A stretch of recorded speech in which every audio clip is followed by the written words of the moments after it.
안녕하세요. 저는 지난주에 제주에서 정말 피서를 즐겼습니다.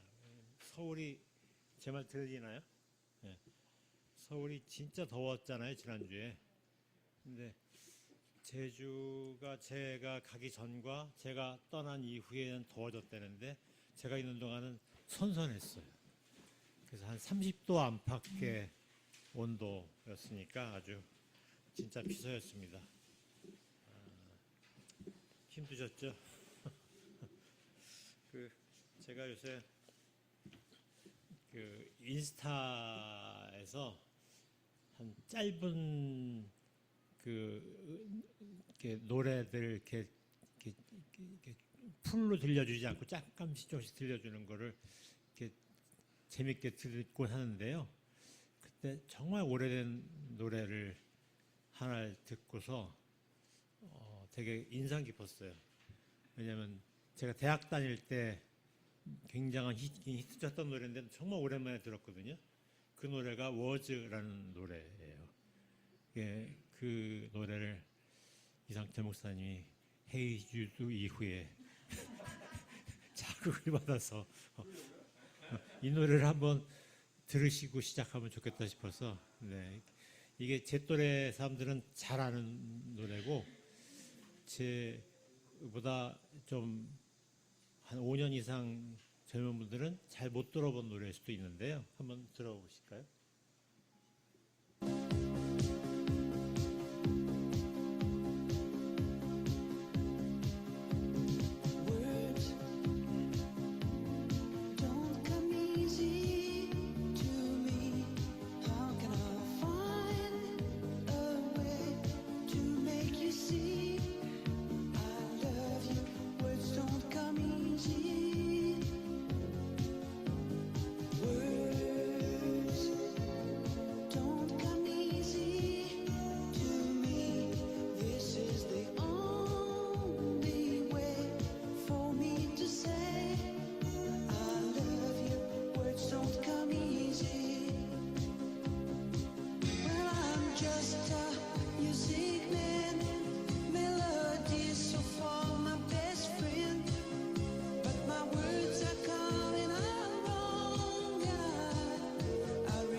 안녕하세요. 제 이름은 엘다요새 익숙하신 분들 있으시죠?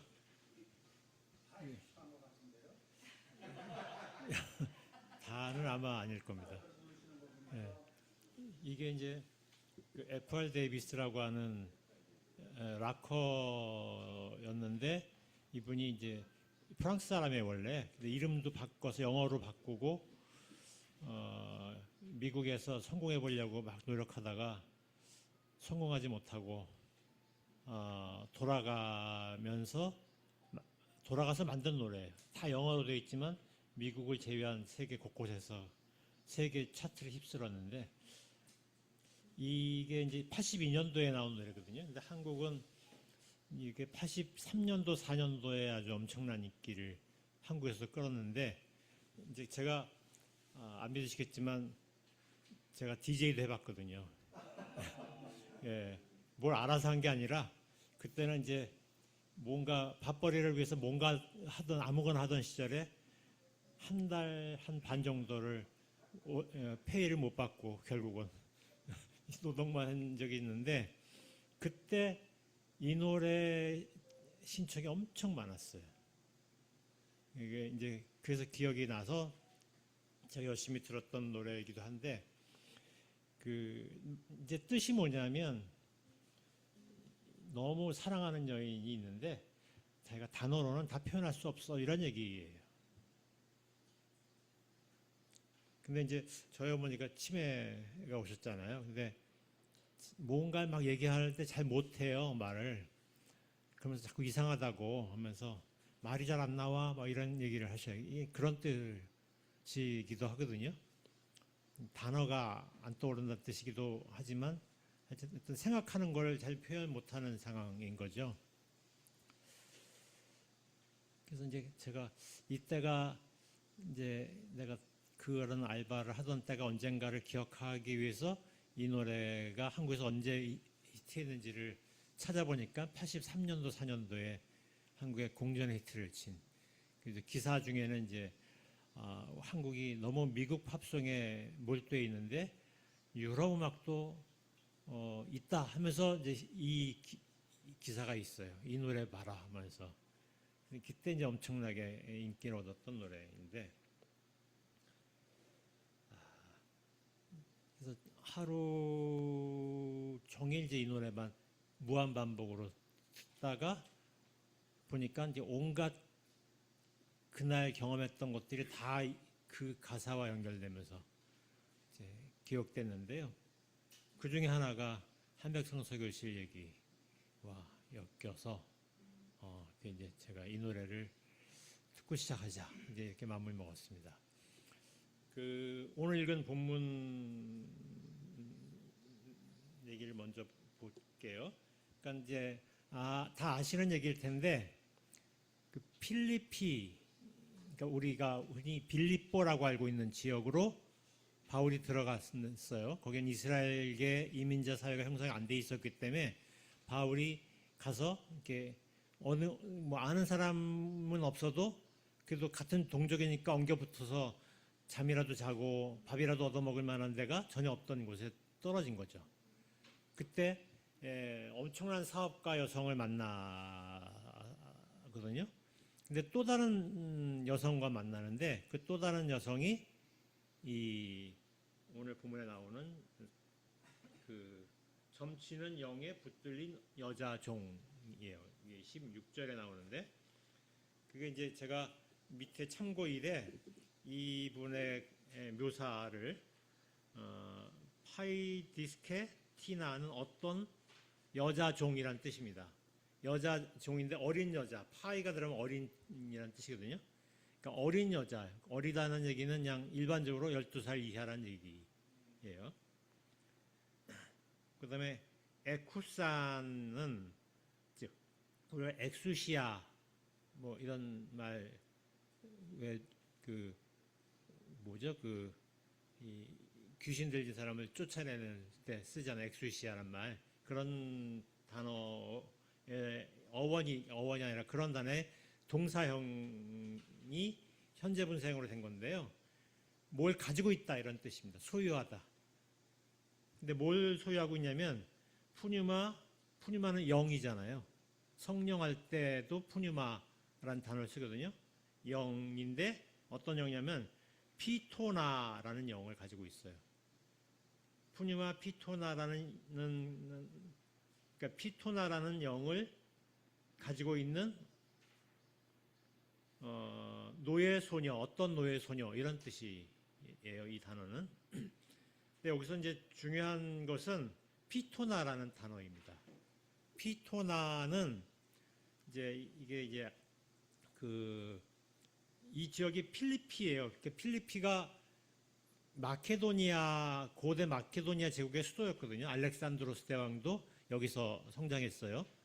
그래서 아리스토텔레스한테 사사를 받았다라고 했잖아요. 여기서 바로 이 도시입니다.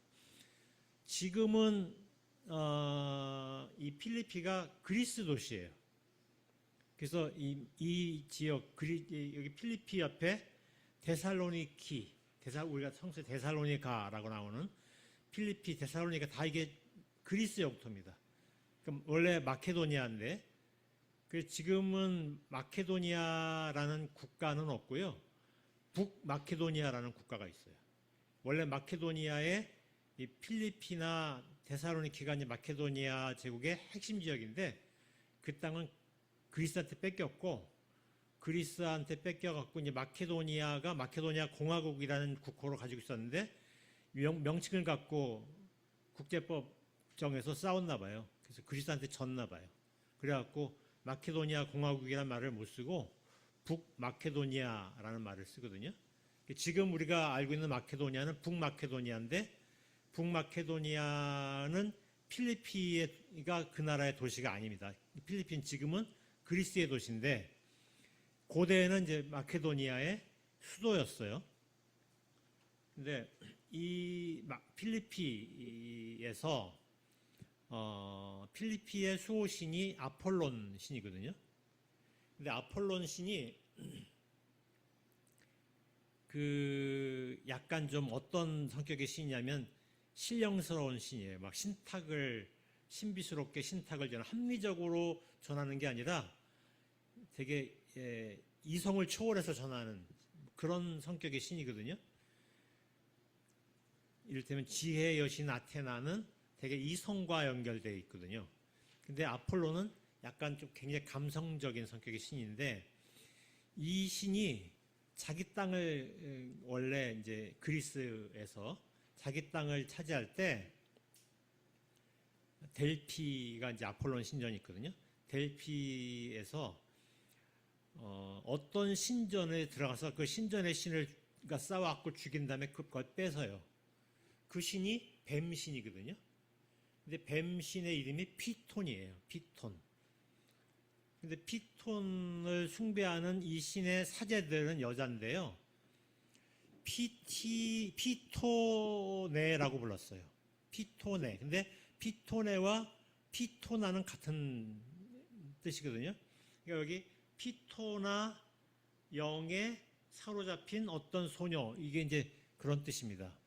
그러니까 아폴론 신앙과 관련되어 있다는 뜻이고, 그 얘기 뭐냐면 필리피가 아폴론 신앙이 이 도시의 수호신, 아폴론은 수호신으로 섬기는 지역이고, 그래서 이 지역은 뭐든지 종교를 얘기하면 아폴론과 연결돼서 얘기했다는 거예요. 이스라엘이 마치 야훼를 수호신으로 여기는 것처럼 여기는 아폴론이 수호신인 거고, 그래서 이제 어떤 아폴론 신전에서 일하는 사제들도 피토나 또는 피티아라고 불렀던 것처럼 그냥 종교적인 사람을 지칭할 때 쓰는 단어예요. 근데 이 피토나 또는 피티아가 어떤 식의 신탁을 바라냐면요.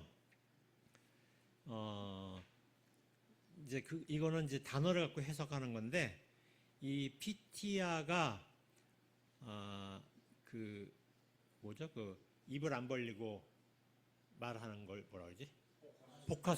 복화술과 같은 어원을 가지고 있는 단어예요. 그러니까 추정컨대 피티아는 이제 영에 사로잡힌 상태에서 굉장히 신령스러운 상태로 몸이 그냥 거의 이제 신접 체험을 하는 이제 그런 상태에서 예언하라는데 입을 안 벌리고 예언을 해요.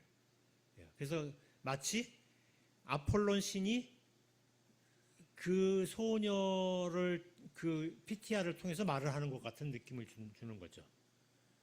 그런 거예요. 그러니까 이제 여기서 이 파이디스케는 여자 종이라고 했잖아요. 이 여자 종은 어떤 사람이냐면 그 입을 열지 않고 복화술 상태로 얘기하는데 그냥 굉장히 차분하게 하는 것이 아니라 굉장히 막 영에 사로잡혀 갖고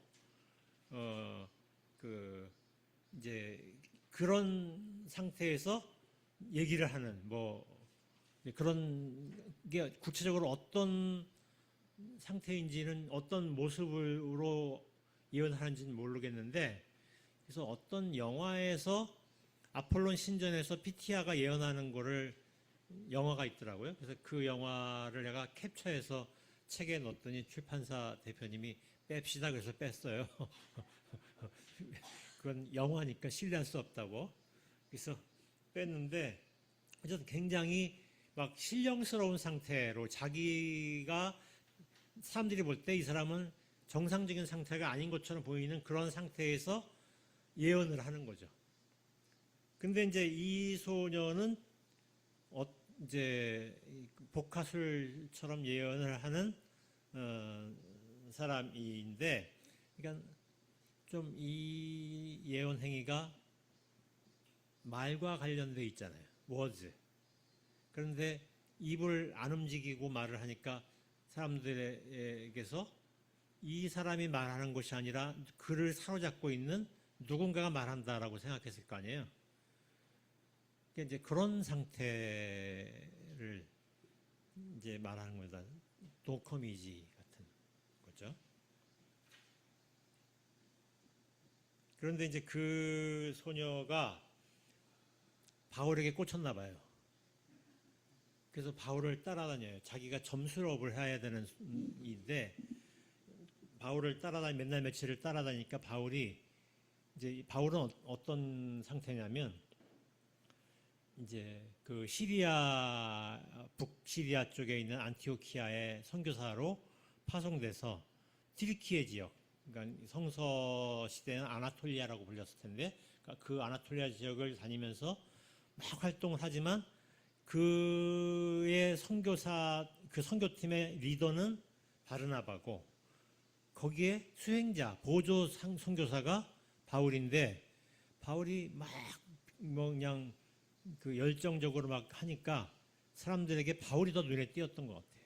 근데 바울이 성격이 급한 데다가 막 그 예민한 문제를 거리낌 없이 말을 하다 보니까 이제 요새 유시민처럼 적도 많고 동지도 많은 그런 상태. 가는 곳마다 바울이 가는 곳마다 이제 논란이 일어나는 거죠. 그러면 이제 이 정치적으로 되게 유능한 바르나바는 가는 곳마다 바울이 벌린 사고를 수습하느라고 정신이 없는 이제 이런 상황이니까 지도자는 바르나바인데 보조 선교사가 난리를 치고 다니면 이제 그 바르나바를 추앙하는 여러 그룹들에서는 저 사람 좀 조용했으면 좋겠다 이렇게 생각하지 않겠어요? 그래서 바울의 입틀막을 많이 했던 것 같아요. 그래서 이제 바울은 말하고 싶어 죽겠고 그 말하고 싶은 것 속에는 하나님이 나한테 맡긴 사역이 너무 소중하다고 생각했는데 가는 곳마다 어려운 거죠. 그래서 이제 나만의 선교를 할 거야 하고 처음 간 곳이 필리피예요. 근데 이게 간 곳이 필리핀인데 문제는 거기에 아는 사람도 없고 발이 넓은 사람도 아니란 말이에요. 알지 못하더라도 동족 집단들한테 엉겨붙어서 막 예언을 하면 좋은데 그런 커뮤니티도 없어요. 그곳에서 이제 벌어진 일입니다. 여기서 이제 그래도 바울이 이제 어떤 유력한 여성 리디아 여사라고 제가 번역했는데 선천댁 그건 이제 선천 출신이 아닌데 안주 지역 평안북도 선천에서 출생한 여성이 안주 지역에 있는 안씨 집안에 시집 와서 사는데 선천댁이라 불렀단 말이에요. 그래서 안병 선생님의 어머니가 선천댁이에요. 그런 것처럼 이분은 리디아 지역, 튀르키예 서부 지역에서 온 사람인데 그 마케도니아에서 살고 있었어요. 그러니까 이제 리디아 댁 이렇게 부르면 좋을 텐데 이 사람이 그냥 여성이 아니라 엄청난 사업가예요. 그래서 최고위층하고 인맥이 아주 돈독한 사람이에요. 그런 사람이니까 이제 굳이 번역하자면 리디아 여사쯤으로 해야 되지 않을까요? 리디아 여사라고 제가 책에 썼는데 그분을 만나서 이제 그분의 비화에 바울이 정말 못다한 말을 막 하고 다니는데 이제 드디어 내가 뭔가 얘기할 수 있는 기회가 왔다라고 생각하는데 맨날 며칠 한 소녀가 따라다니면 있는데 일단 행색만 봐도 사람들이 바울보다 이 사람을 주목해요. 게다가 이 아이는 말을 할 때 푸니마 피토나 이가 들려서 말을 하는 게 몸에 밴 사람 같아요. 그런 식으로 말을 하니까 주목은 글로 가겠죠. 그러다가 바울이 뭘 말하려고 하면 먼저 답을 얘기해. 그러니까 이제 바울이 성질이 난 것 같아. 내 말이 중요한데. 그러니까 이제 그래갖고 이제 바울이 화가 나갖고 디아포네테이스라고 성서에 썼는데 제가 디아포네 위에 본문에 18절에 디아포네 헬라어를 적고 발음을 디아포네테이라고 썼는데 테이스예요.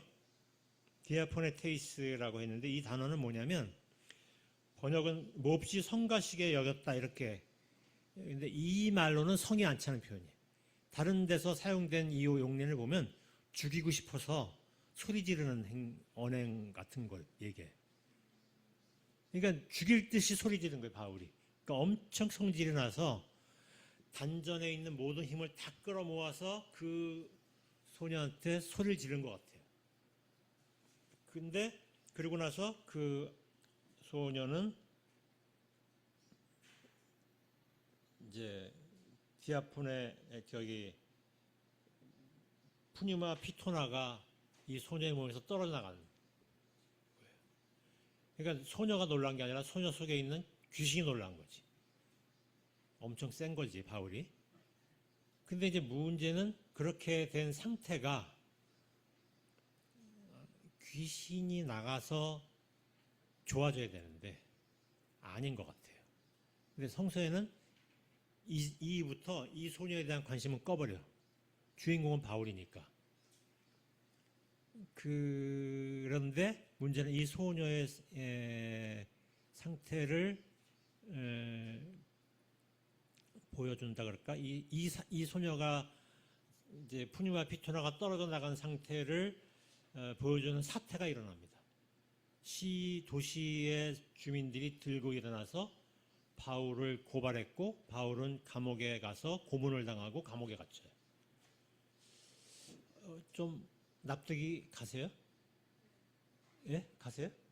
아, 네. 여기까지가 이제 제가 한 얘기인데 마이크로 정 선생님 납득하신 걸 좀 얘기해 주시면.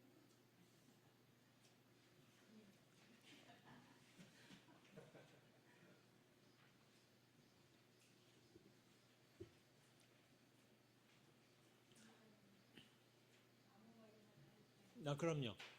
이 소리가 안 되는 거 아닌가요?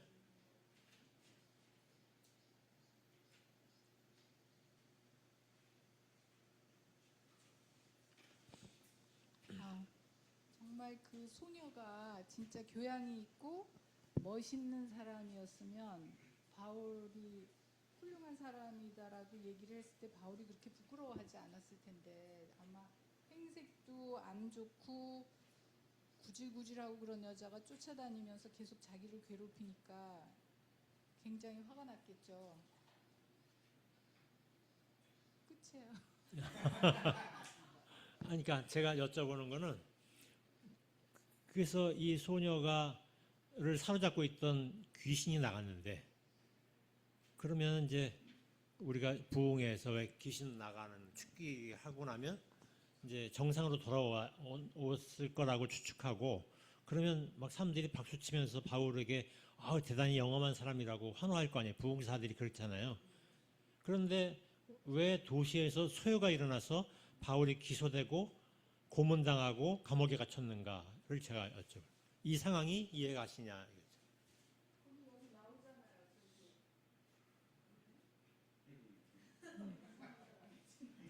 네, 말씀해 주십시오. 저기 그 주인이 용벌이가 안 되니까 끌고 갔다 그랬잖아요. 바울 네. 그 일행을 네. 그랬잖아요. 근데 그러면 주인이 이제 복수로 나오잖아요. 주인들만 난리쳐야 될 텐데 온 도시가 난리친다라는 거예요. 그 상황이 납득이 되시는지. 아까 배우님이 뭘 말씀하실 것처럼 마이크를 들어서.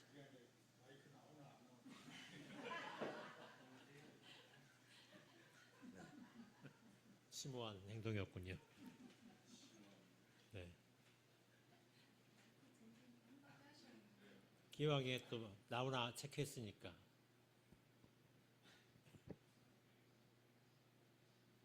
질문이 뭐였죠?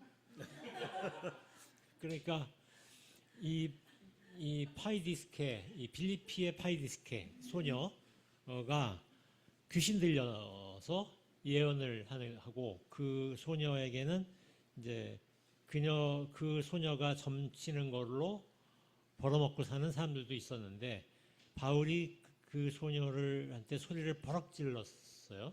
그러니까 소녀를 살잡고 있던 귀신이 떨어져 나갔어요. 그리고 나자 온 도시가 들고 일어나서 기소했고 바울은 고문당하고 감옥에 갇혔다. 이 상황이 설명해달라. 납득이 되도록.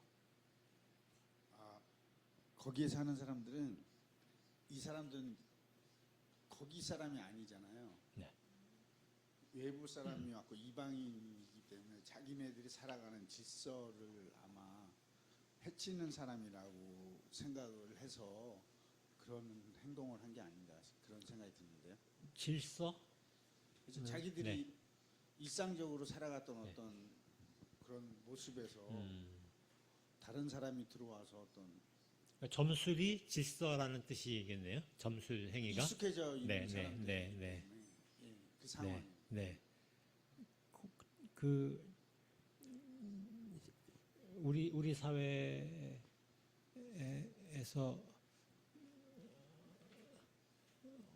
좀 점술 약간 막 신들려서 막 점술하는 막 이상한 언행을 하는 사람들은 이제 주로 질서라고 안 보잖아요.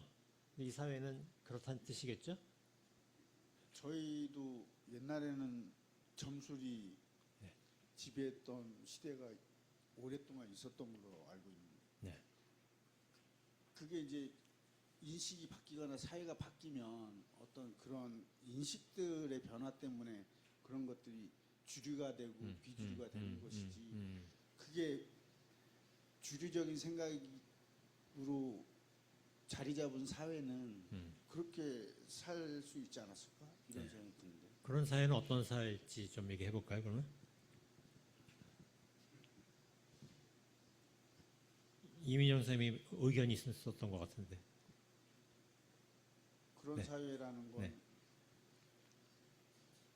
익숙해진 사회 네. 그런 질서와 조직에 순응하는 사회라는 거죠. 근데 이제 그런 사회를 깨고자 하는 사람이 많이 생겼을 때 이제 시대가 변화하는 거 아닐까요? 예.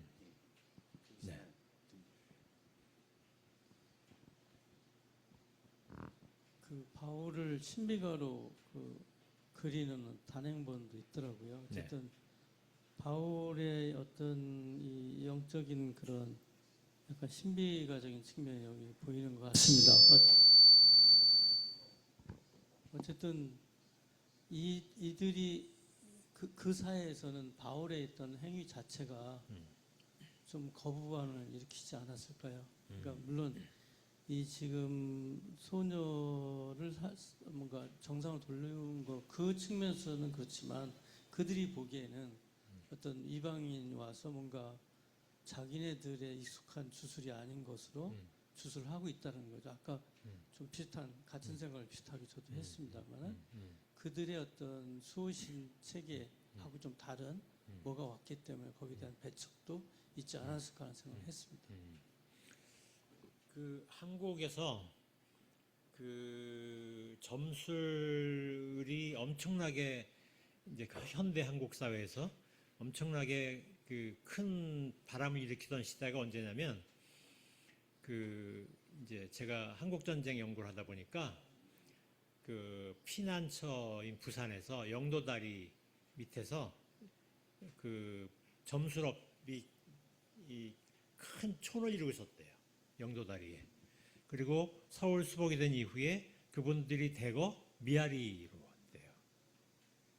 그 이제 그런 것들이 그 사회의 공론회장에서는 그러니까 사회의 상류층들의 공론의 자리에서는 잘 자리를 못 잡았지만 대중들 사이에서는 이 점술업이 굉장히 이 어떤 신뢰를 받고 있었던 것 같아요. 그래서 이렇게 한 해가 시작될 때마다 이렇게 가족의 운세를 점치기 위해서 이렇게 가기도 하고 막 그랬던 일이 일상적이었다가 그 기억하시는지 모르겠지만 그 이명박이 서울시장을 할 땐가 그 아현동 재개발이 있었잖아요. 서울시 전체를 막 공사판으로 만들었었는데 전 서울시가 막 재개발되는 중에 아현동이 잘 이제 개발이 안 됐던 지역인데 아현동의 그 산동네가 이제 철거가 시작됐거든요. 근데 아현동 산동네가 철거되면서 이제 사람들이 다 퇴거하잖아요. 빈집들이 이제 있어서 아직 다 비어 있지 않지만 빈집들이 많은 그 집들이 이제 있을 때 아현동 그 산동네에 점술업자들이 들어왔었어요. 그러니까 이제 이거는 이제 뭘 암시하냐면 이제 대중 공론의 장에서 점술업이 밀려나는 상태를 보여준다는 거예요. 대중에서 이제 이게 사람들이 떠밀려가는 사람들의 대열에서 비어 있는 공간으로 점술가들이 들어오는 것 같은 그러니까 이 도시에 밀려난 사람들이 그 지역에 들어가 사는 것처럼 이제 점술업들이 그래서 무슨 선녀집 뭐 이러니까 이제 막 들어왔다는 거예요. 최근은 또 점술업이 다시 살아나서 점술 시장이 엄청나게 커졌어요. 왜냐하면 이 점술은 이제 MZ 세대들의 점술가들은 가장 프로그레시브한 진보적인 이 종교 행각을 취하잖아요. 기성의 종교들은 되게 올드해서 그 아주 상류층 집단 안에서는 어떤 사회적인 어떤 굉장한 파워풀한 집단으로 남아 있지만 대중들 사이에서 신뢰를 상당히 잃었잖아요. 특히 개신교의 신뢰 폭망 상황은 지금 굉장히 심각해졌는데 점술은 또 굉장히 대중화되기 시작을 한 거죠.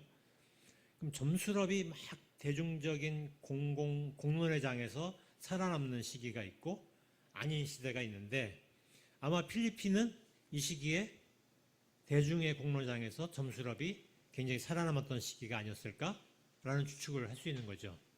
그런 상황이 지금 이 안에 반영되어 있는데 이제 그런 상황 속에서 누군가는 이제 점술 행위를 하는데 그 점술 행위를 하는 이 사회의 문화적 양상은 아폴론 신전에서 활동하는 이렇게 그 어떤 영매에 사로잡혀서 이제 막 예언을 하는 피티아 같은 그런 양식으로 이제 하는 점술 양식이 이제 유행했던 것 같아요.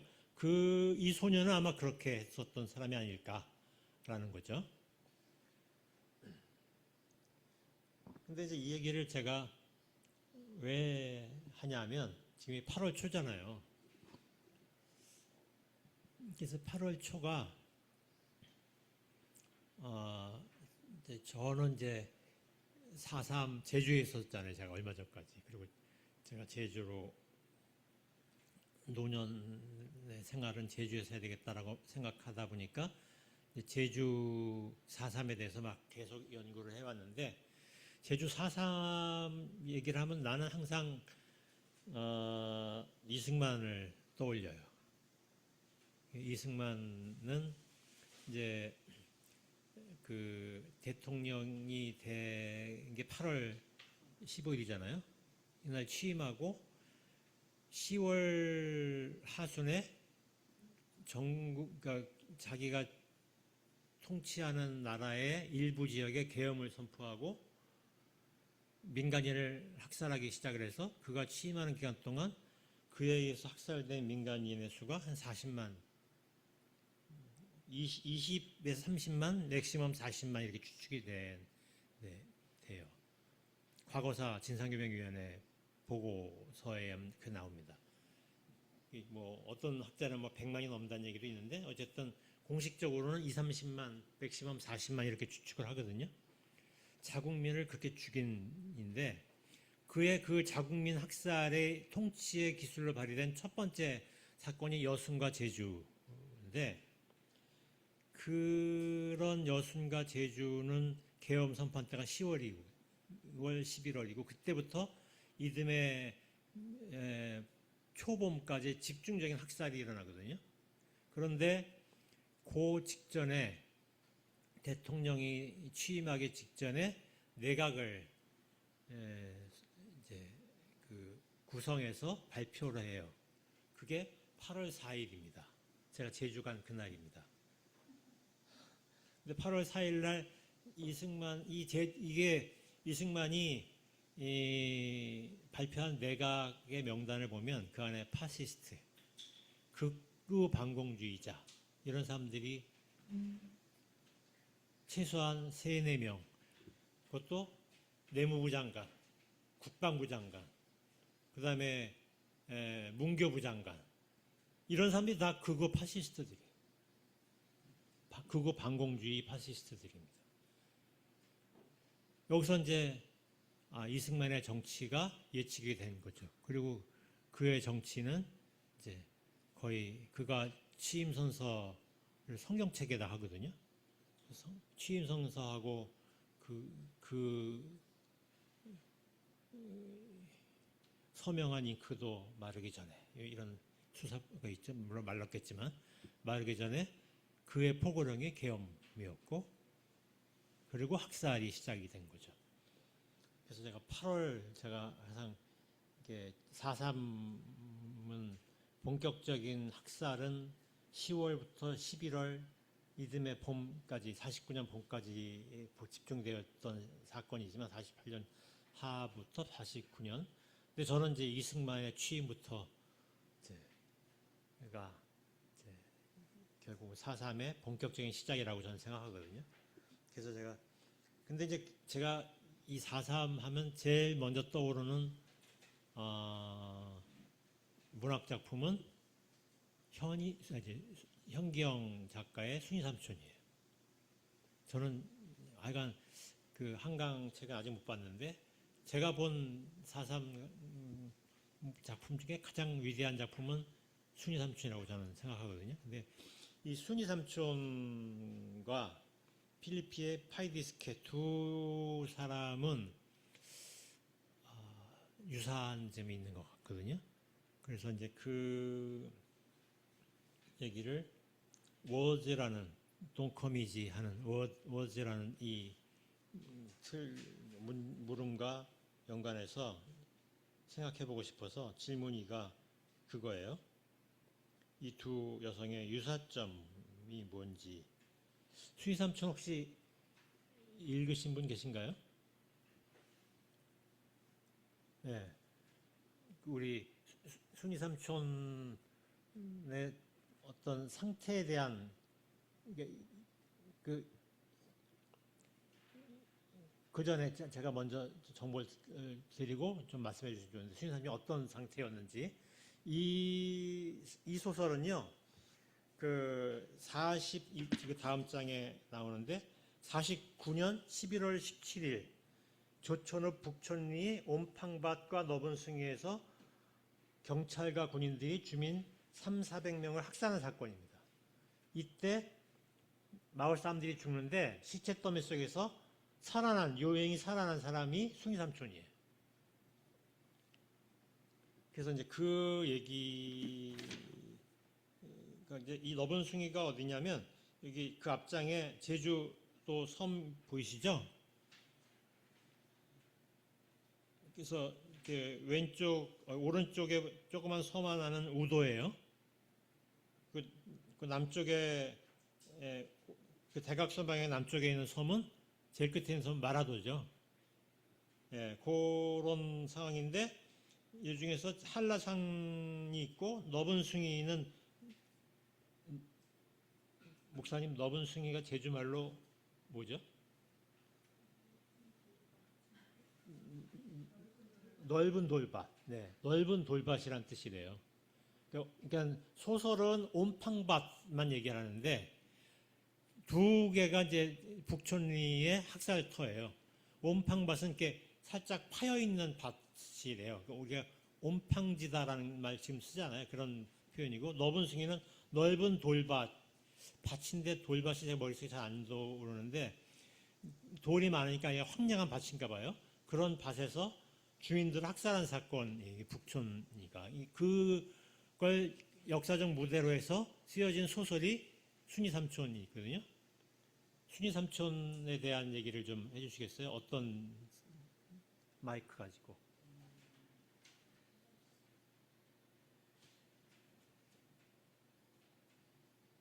저도 근데 예전에 수업할 때 근데 일부 읽은 거랑 예전에 되게 오래전에 읽은 거 정도라서 잘 기억 안 나는데 이 순이 삼촌이 자기 집 앞에 고구마 밭인가 거기서 학살 이제 시체 더미 아래에서 겨우 살아남은 거죠. 겨우 살아남아서 한동안 그런 트라우마 증세를 계속 앓고 있는데 저는 사실 그 소설에서 되게 충격적인 대목은 그거죠. 그러니까 거기는 제주도 방언으로 감저라고 해요, 고구마를. 그래서 감저라고 하는데 그 시체들이 쌓여있던 감저밭이 이제 순이 삼촌의 감저밭인데 그 해에 엄청 풍작이 된 거죠. 사람들이 아무도 그 감저를 먹지 않았다. 이런 대목이 있고 순이 삼촌도 이제 아마 서북청년단 그쪽이겠죠. 막 신문을 하면서 그 남편에 관해서 물어봤나, 막 누구를 숨겨줬나 그런 식으로 막 얘기를 하면서 그러면은 애정행각도 하지 않았겠냐 그러면서 막 몸수색도 하고 막 이런 장면들도 많이 나왔고 그랬는데 결국에는 순이 삼촌이 어떤 스스로 가지고 있던 트라우마를 그러니까 사람들한테는 그냥 이상한 사람이라더라 이렇게 들었는데 알고 보니까 이런 일이 있었다라는 식으로 전개된 소설이었던 걸로 저는 기억을 해요. 그래서 결국에는 그런 트라우마를 이기지 못하고 좀 스스로 생을 마감한 그러니까 이게 순이 삼촌이 1인칭이 아니라 주인공이 따로 있고 그러니까 서술자가 따로 있고 순이 삼촌이 알고 보니까 이런 사람이었더라 이런 식으로 진행되는 소설이었던 걸로 알고 있는데 그래서 결국 그런 트라우마들의 끝에 좀 비극적으로 생을 마감하는 내용인 걸로 알고 있는데 제가 알기로는 이게 아마 4.3 다룬 최초의 소설이고 그걸로 인해서 좀 당시 박정희 정권이나 그때 굉장히 탄압도 많이 받았던 걸로 기억을 하는데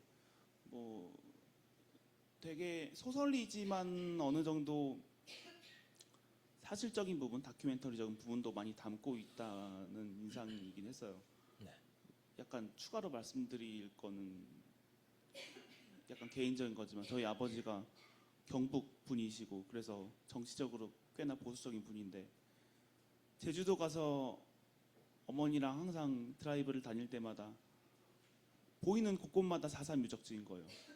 그래서 한 1, 2년 가서 살다 보니까 아버지가 되게 자연스럽게 이승만이 그때 사람들을 많이 죽였어 이러면서 이렇게 말씀하시는 걸 보고 이게 직접 보고 겪으면 또 느끼는 게 다르겠구나 이런 생각도 좀 들고 뭐 그랬습니다. 네. 말씀하신 것처럼 제주는 온 섬이 다 학살터예요.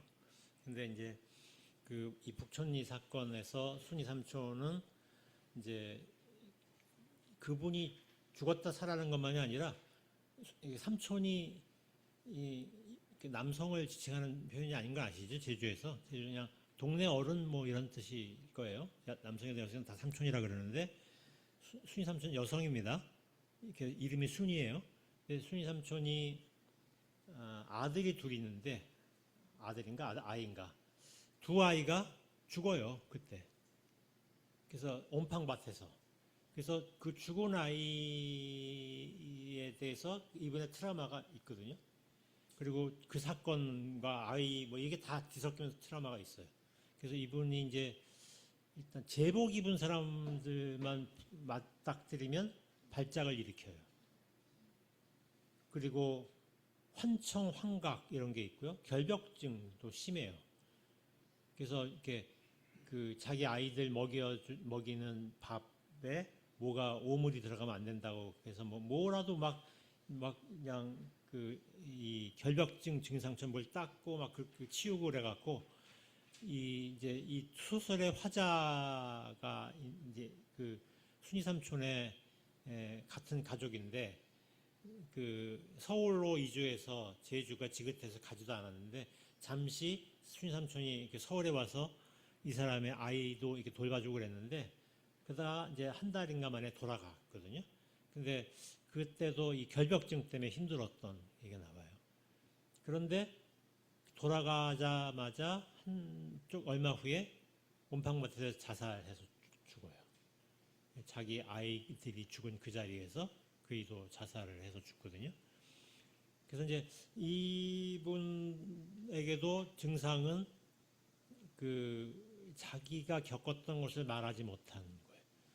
끊임없이 자기를 그 시간 속으로 되돌이켜 플래시백 한다 그러거든요.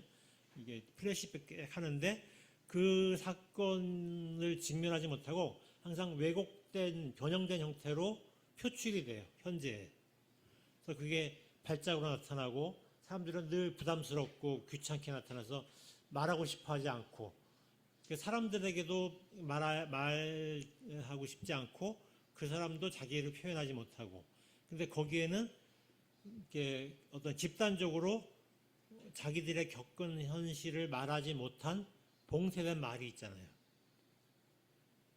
그래서 이제 돈커미지예요. 이 순이 삼촌의 현실에서도 그런 점에서 말하지 못함이라는 점에서 순이 삼촌과 필리피의 파이디스케는 유사한데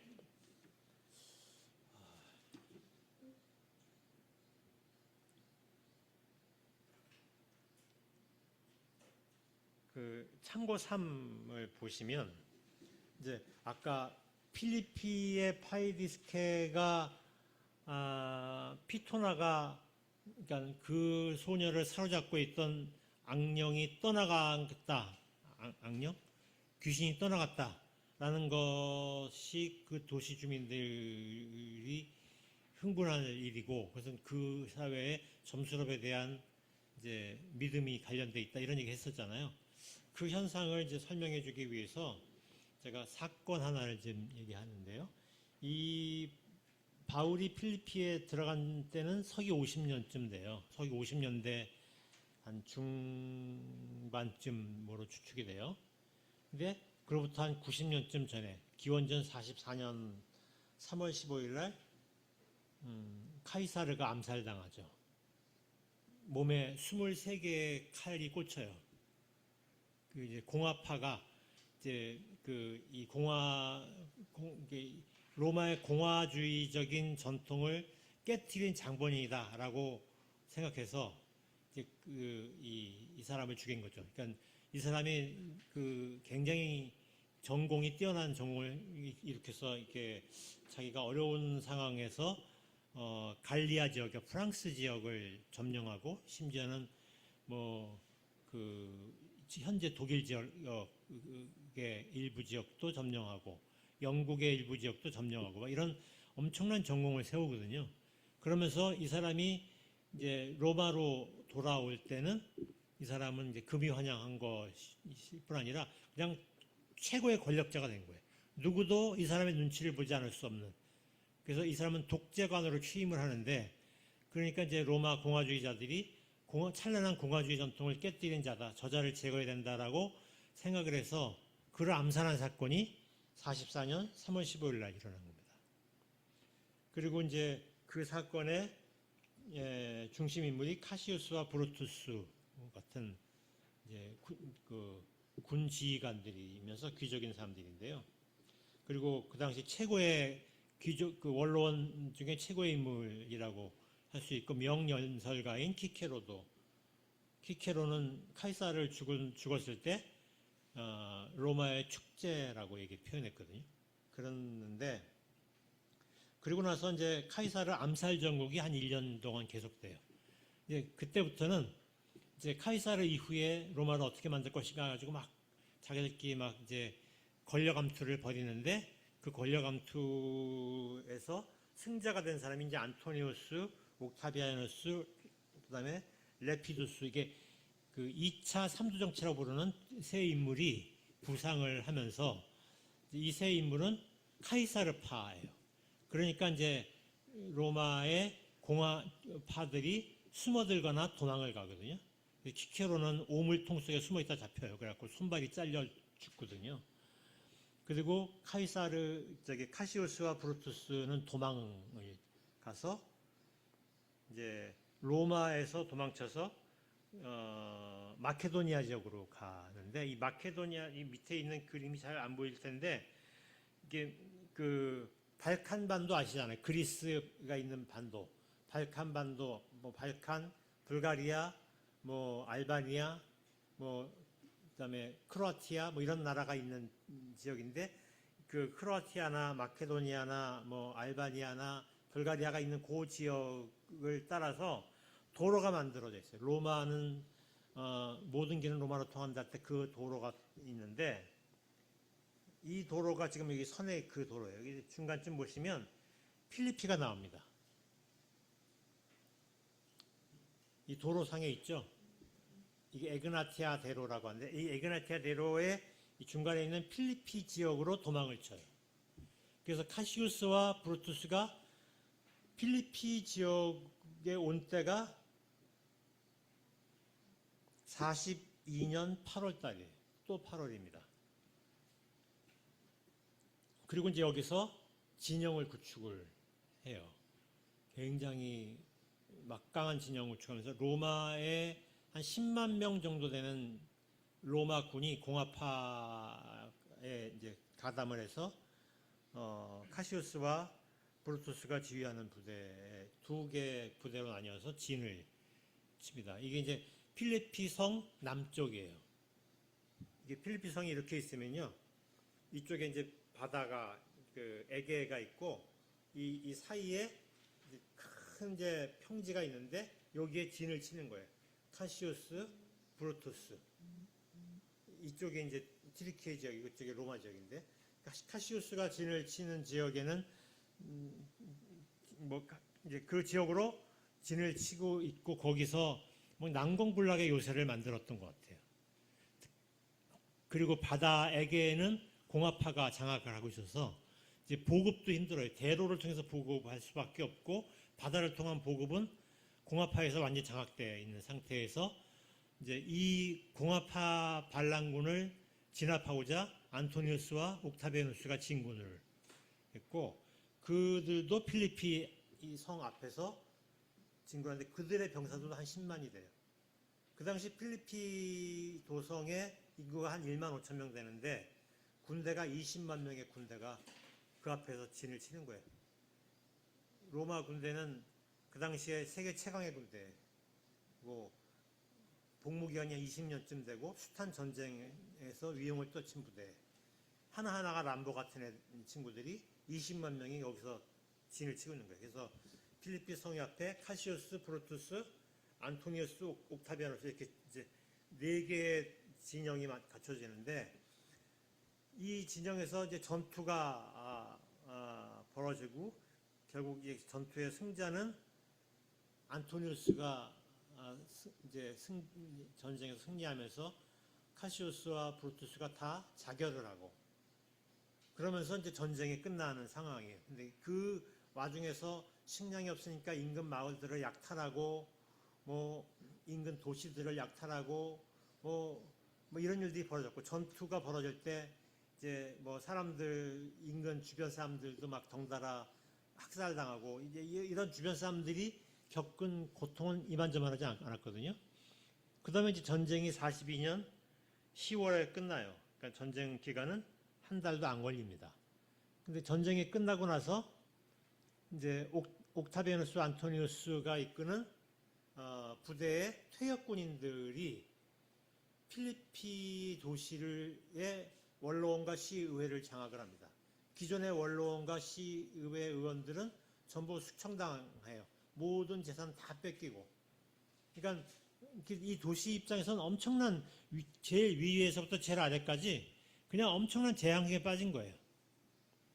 그런 상태가 필리피 전투라는 겁니다. 그러니까 이 필리피 도시는 자기들의 의지와 상관없이 그냥 아주 너무나 무서운 재앙 속에 빠진 거죠. 그리고 이제 그로부터 10년쯤 뒤에 옥타비아누스와 안토니우스가 또다시 전쟁을 벌입니다.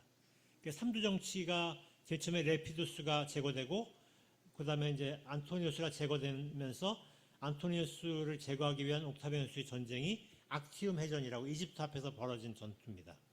그 전투에서 승리한 이후에 필리피의 또 시의원과 원로원들이 또다시 갈립니다. 이젠 옥타비아누스의 퇴역군인들로 채워집니다. 그러면서 또다시 재산이 강탈당하고 그들에 속한 사람들 죽임당하고 막 이런 일들이 이제 벌어진 거예요. 그러니까 필리핀은 이제 이런 것을 바울이 당도하기 90년, 80년, 70년 요 사이에 이제 벌어진 겁니다. 그러니까 이제 그러면서 필리핀은 만타케라고 하는데 이게 이제 점수럽이라고 그러는데 점수럽이 완전 성행하게 된 거죠. 그런데 그 점수럽의 성행의 전제는 그 도시 사람들이 겪은 집단적 트라우마 때문에 그런 거죠. 그 트라우마는 후속 세대에 의해서 후속 세대에게 감염되고 계속 그런 감염돼서 전쟁의 모순이 계속 그 도시를 지배하고 있는 거죠. 그 도시에 합리적이지 못한 많은 부분들은 그 전쟁의 트라우마와 관련돼 있는 거예요. 그런 와중에서 이제 푸니마 피토나 들린 소녀의 점수럽이 존재했던 거고 그런 사정을 몰랐던 바울이 그냥 푸니마 피토나 들린 소녀를 무력화시킨 것으로 바울은 해결했어 라고 생각했으나 성서는 해결했어 라는데 동의한 것 같아요. 근데 하나도 해결되지 않은 거죠. 실제 전개는. 그래서 바울은 감옥에서 탈옥해서 도망쳐야 했었던 사건입니다. 그래서 이제 요 얘기를 질문 3으로 가는데요. 순위 삼촌과 필리피의 파이디스케는 언어 장애 증상이 있었잖아요. 근데 유사하면서도 차이가 있어요. 순위 삼촌은 제주 4.3은 국가에서 말이 봉쇄됐잖아요. 봉쇄된 말이 신체 속에 잔여로 남아서 신체 속에 찌꺼기가 남아서 그의 몸을 사로잡아 버린 거죠. 그래서 그것이 병증으로 발현됐습니다. 필리피의 파이디스케는 그 도시의 집단적 트라우마가 감염돼서 그냥 그 도시의 문화가 돼버린 거죠. 왜곡된 문화, 전쟁의 왜곡된 문화. 임진왜란과 병자혼을 겪은 조선이 전쟁에 감염돼서 수많은 병리 증상이 나타난 것처럼 병리 증상이 나타난 그 속에서 이제 숭이 삼촌은 필리피의 파이디스케는 점술하는 소녀로 살았던 거죠. 둘의 차이에 대한 얘기를 좀 해봅시다라는 거예요. 제 질문은.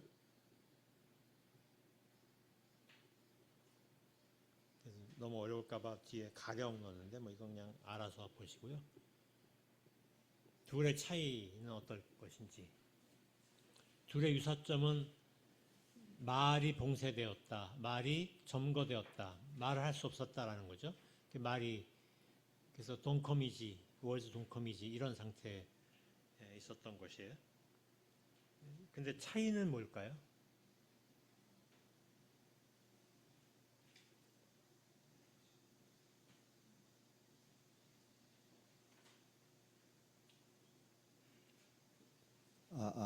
일단 제목을 되게 잘 잡으신 것 같습니다.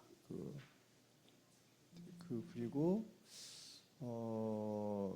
요 두 사람의 차이를 말하자면 이 영에 붙들린 어떤 여자종, 점치는 사람은 이게 되게 점을 친다는 것과 주술적인 것은 그런 거거든요. 사실은 점을 친다. 예를 들면 이런 거 생각해 보세요. 무슨 장희빈이 인현왕후를 죽이려고 인형을 딱 해놓고 밤마다 무슨 송과 같은 걸 막 찌르잖아요.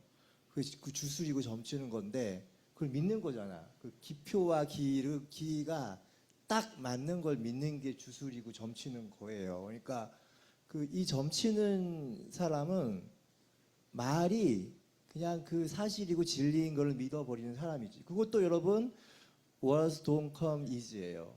말 안에 다 잡히지 않는 무언가가 있는데 내 말이 나의 주술이 나의 부적을 여기 딱 붙이고 다니는 이유가 뭐예요? 이 부적대로 된다고 믿어버리는 거잖아. 그게 이제 점치는 거고 주술이 되는 건데 제가 LG 팬인데 요즘 나보다 더 심한 LG 팬들이 요즘 뭐 하냐면은 자기가 LG 팬으로서 LG가 승리했을 때의 기억을 막 소환하는 거야. 어떤 사람은 내가 내복을 빨간 팬티를 입었을 때 LG가 이겼다. 요즘 맨날 빨간 팬티만 입고 다닌대요. 어떤 사람은 계속 지니까 두 개를 입고 다닌대. 이게 다 이런 점치고 주술적인 행위거든. 그런 기표가 딱 기와 딱 맞아 떨어진다라고 믿어버리는 것. 이게 정신병적으로는 이게 신경증인 거예요. 신경증. 딱 그거 하나에 꽂혀가지고. 그런데 요 순이삼춘의 경우는 다른 거지. 그 언어 안으로 잡히지 않아서 계속 늘어지고 그건 정신병적으로는 분열증인 거죠. 언어의 그 두 가지 악순환이 일어나는 건데 그래서 이제 언어가 무엇 안에 잡히지 않는다. 말로는 다 표현되지 않는다. 말로는 다 담을 수 없다.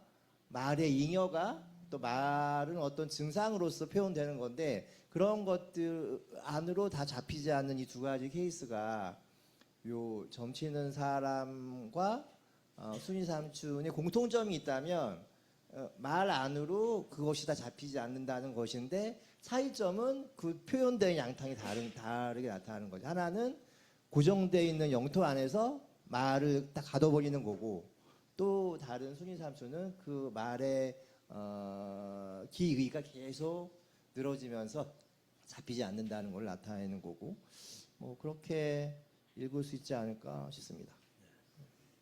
철학자스러운 해석이 멋진 해석이었네요. 네. 예, 황용현입니다. 저는 사실 이 위부팅 바울에서 이 책을 읽을 때, 이 부분을 읽을 때부터 한 가지 바로 떠올랐던 질문이 이제 옥타비아누스와 안토니우스가 아니죠. 옥타비아누스와 카시우스 브루투스가 필리피에서 그 짓을 한 것은 기원전 40년인데 지금 이 바울의 사건이 일어난 것은 기원 후 40년 그러면 50년 그러니까 이제 물론 이제 한 세대가 30년이라는 얘기는 좀 근대적인 얘기는 확률이 높을 것 같긴 하지만 하여튼 그거를 갖다 쓰면 거의 세 세대 이후의 일이란 말이죠. 그거를 그 필리피 전쟁 때 트라우마가 그때까지 이렇게 전승되었다고 보는 것이 타당성이 뭐 전혀 없다까지는 아닌데 얼마나 설득력이 있을까라는 생각을 좀 솔직히 했다는 점 먼저 말씀드리고요. 순위 삼촌과 비교를 한다면 이제 그 순위 삼촌 그 전승된 트라우마라는 점을 인정한다고 해도 순위 삼촌은 바로 자기가 당한 일이죠. 바로 자기 눈앞에서 겪은 일인데 이 소녀는 어떻게 보면은 전승된 것이기도 하고 또 전승된 것 중에서도 이제 이 소녀 개인의 입장에서 보자면은 말하자면 아까 이제 정혜란 선생님이 이제 이 소녀가 만약에 고귀한 존재였으면은 어땠을까라는 얘기를 잠깐 하셨었는데 딱 그 말하자면은 이 소녀 개인도 어떻게 보면은 분명히 그 반대 위치, 고귀란 말하고는 전혀 반대 위치, 아마도 부모가 없었을 확률도 생각해 볼 만한 그러한 하층의 위치였고 그 하층의 위치에서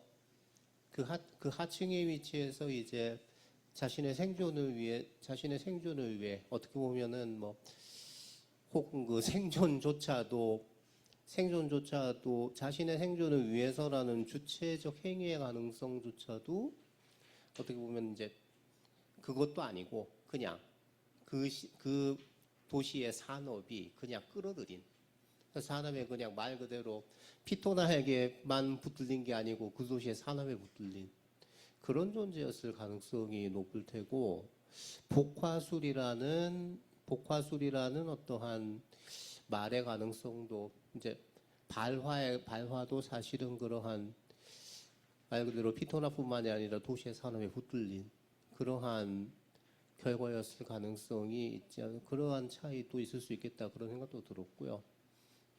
뭐 TMI를 좀 하자면 그 조금 전에 이상철 목사님이 LG 팬들 얘기를 하셔서 이제 저는 다른 구단 팬인데 이제 예를 들어 저는 언제부터인지 제가 야구를 볼 때 1회 초 첫 플레이를 안 보는 습관이 생겼어요. 뭐 그런다고 이기는 건 아닌데 안 그러면 꼭 지더라고요. 그래서 뭐 그런 습관. 그다음에 하나 더 말씀드리면 그 아까 이것도 TMI인데 아까 그 마케도니아 말씀을 하셔서 생각해 보니까 한국이 비슷한 사례가 있어요.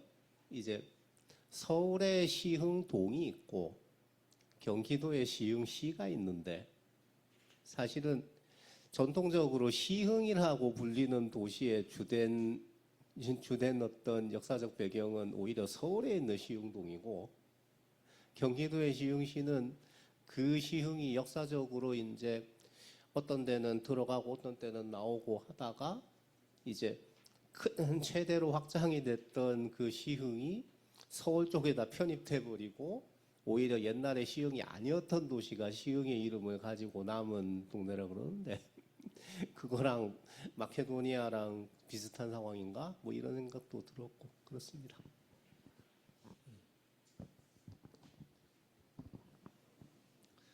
그 노래에 말이 안 되는 거하고 이 고통으로 말이 안 되는 거는 저는 통하지 않는 내용인 것 같아요. 이게 사랑을 표현하고 싶은데 지금 말이 안 돼서 지금 그 고민하는 거잖아요.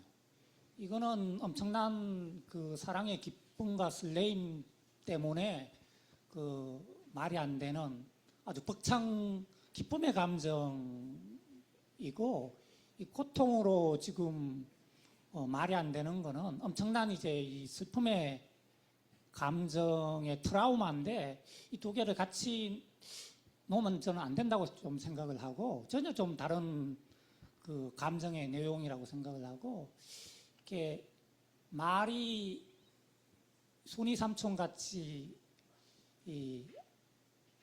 안 되는 표현도 있을 수 있을 것 같고 이 점치는 사람은 말이 좀 과잉되지 않았나 트라우마가 이제 좀 과잉으로 나타나잖아요. 거기 뭐 모짜무사에 보면 게 항동만이가 되게 이제 그 트라우마 때문에 걔는 엄청 말을 많이 하잖아요. 이제 그런 식으로 말의 가행으로 이제 트라우마가 좀 해소되는 것 같기도 하고, 그래서 좀 감정의 내용이 좀 질의 차이를 좀 살펴봐야 되지 않을까, 좀 그런 생각이 드네요, 저는. 또 하실 말씀이. 네.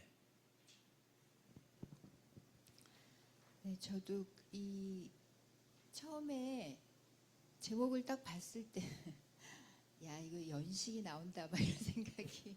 이게 아주 옛날 80년대에 저도 굉장히 많이 들었던 노래 제목이어가지고. 근데 또 이제 한편 드는 생각이, 헤이주드가 더 오래됐더라고요. 제가 찾아보니까 그건 60년대에 나온 노래고, 요 이제 워즈는 80년대에 나온 노래인데, 이게 이제 느낌인데, 제 개인적인 느낌일 수 있는데, 헤이주드는 오래된 노래라는 생각이 잘 안 들어요.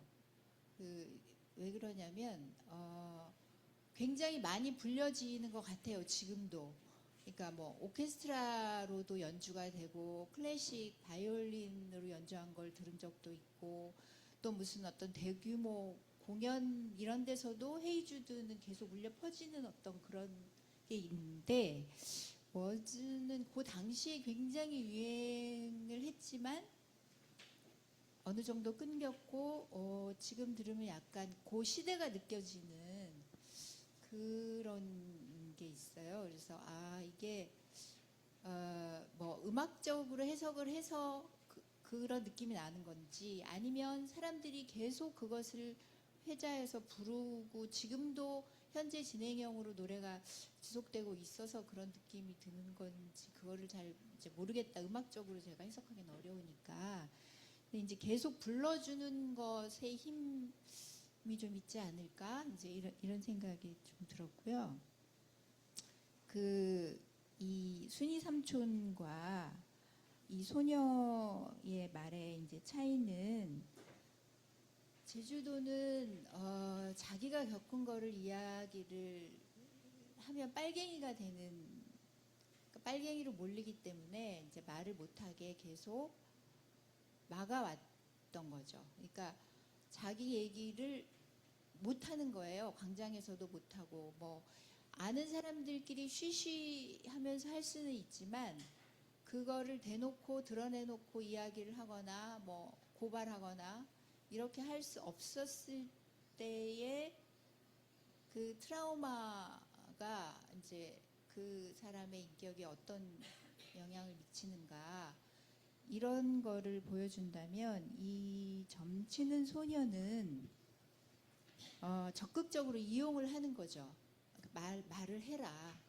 네가 말을 해야만 내가 돈을 벌고 우리 사회가 어느 정도 같은 정체성을 가지고 유지가 되니 너는 계속 말을 해라. 이렇게 이제 부추긴 차이가 있을 것 같아요. 그러니까 과연 똑같은 혹은 비슷한 충격에 의한 현상인가는 저도 좀 다시 좀 생각해봐야 되겠네, 이런 느낌이 들기는 해요. 이거를 동일선상에 놓고 볼 수 있는가. 그런데 어쨌든 말을 자꾸 막고 말하지 못하도록 강제하는 사회와, 이걸 또 말을 계속하게 해서 상업적으로 이용하는 사회의 차이가 이제 이 두 사람을 통해서 보이는 게 아닌가 싶고, 이 소녀는 이제 제 느낌에는 고쳐졌다기보다는 좀 뭐랄까, 그래서 어떤 그 일상적인 생활을 할 수 있는 평범한 소녀가 되었다기보다는 좀 또 다른 방식으로 망가졌지 않았을까? 약간 그런, 역시나 이 소녀는 사회로 편입되는 게 좀 어렵지 않았을까? 너무 강제적인 방법이었기 때문에. 네, 그런 생각도 또 한편 듭니다.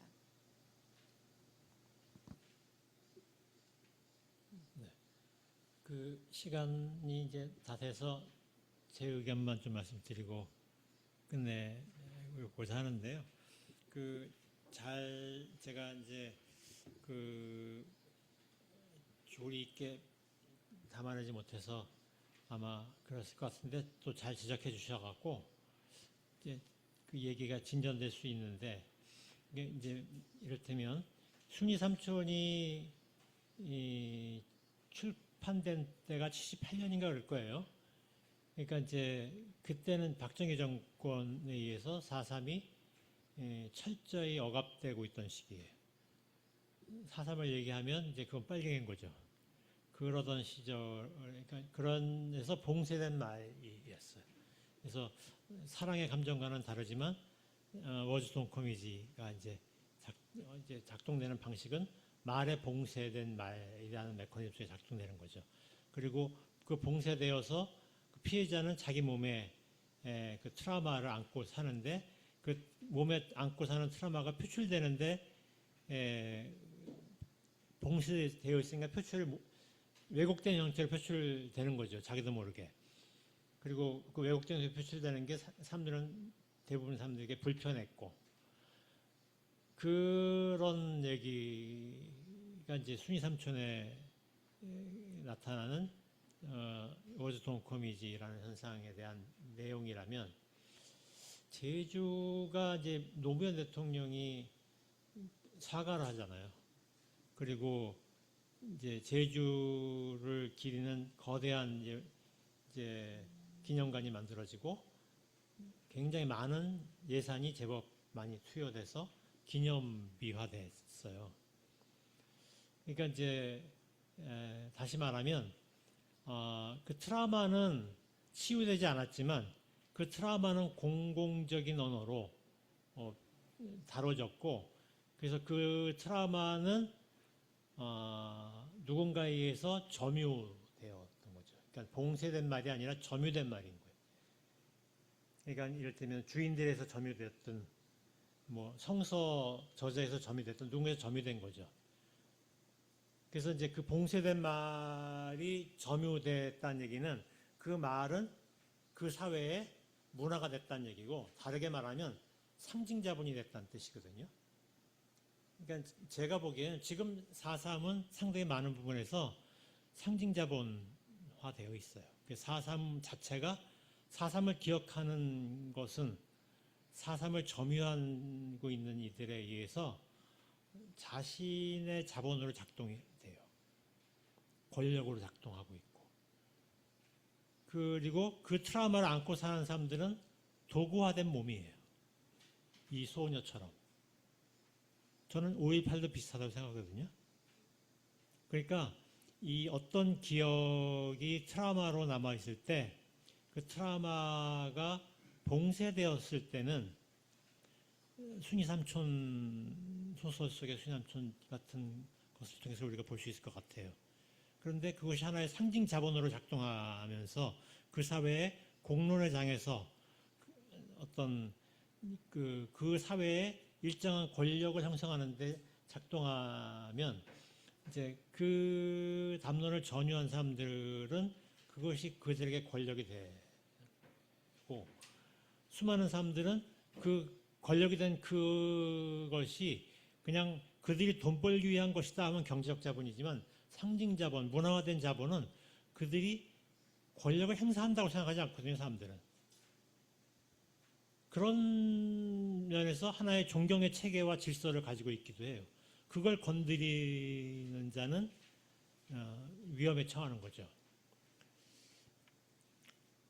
그런 현상들이 저는 이제 이 순이 삼촌과 푸니마 피토나 들린 파이디스케 사이에 차이가 있을 거라고 생각하고 그것은 우리 시대에 4.3을 기억하는 두 가지 양식이 있는 거 아닌가? 그런데 그 속에서 자살한 몸이나 도구화된 몸들이 피해자로 존재하는 것이고 그래서 그런 점들을 좀 얘기해 보면 좋겠다. 이제 머릿속에 생각은 그랬는데 하다 보니까 막 어려워져 갖고 제가 모호하게 질문을 던져서 어려우셨겠지만 잘 대답들을 우니지게 하셔갖고 저는 만족스럽습니다. 하신 말씀 있으시면 네, 하시고 끝낼까요? 저기 네. 짧게 얘기하고 싶은데요. 지금 악령이라는 얘기가 나오잖아요. 순이 삼촌이 그 현장에 대해서 자기가 진술을 하고 막 할 수 있지만 어느 순간에는 악령에 사로잡힐 수도 있는 가능성이 있는 거고, 또 예수 시대에 악령에 사로잡힌 뭐 돼지 속에 있는 악령이라든가 악령이 진실을 얘기하잖아요. 그래서 이거 참 어려운 문제긴 하지만 언젠가 한 번은 악령과 성령에 대해서 한번 얘기를 해줬으면 좋겠다 이렇게 부탁드립니다. 네, 감사합니다. 다음에 제가 악령과 갖고 얘기해 보겠습니다.